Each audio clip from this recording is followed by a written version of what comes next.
An investigation has been launched into the cause of a fire at one of Manchester's most historic buildings, the Manchester Parish Court.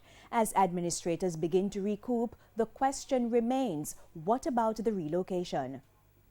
Fire blazing from the Manchester Parish Court in the early hours of Thursday morning. In the aftermath, a judge's chamber and the rooftop bearing the brunt of the damage. Inside the judge's chambers, it became clear it would be some time before it can be occupied again. Several files were destroyed, waterlogged floors. We also observed busted windows and critical equipment were damaged. More damage was done in the cooling down operation.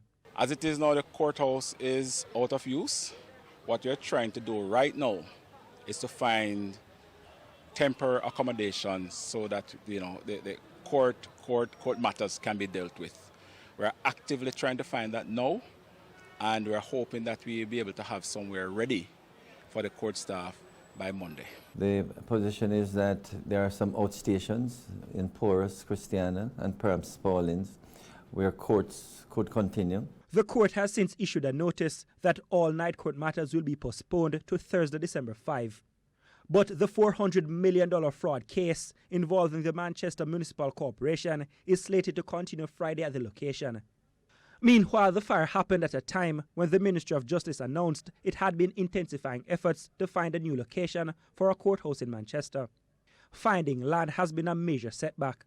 But Justice Minister Delroy Chuck says progress is being made. Since I've been minister, I've been trying to find a location to build a parish court.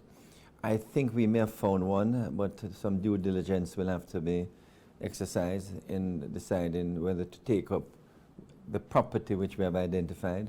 But if that was agreed on, that location, the likelihood is that we will put in place a new parish court within the next 2 years or so. Damage to the Manchester Parish Court has been estimated at $35 million. The court was built in 1817, just 2 years after the town had been incorporated in 1815.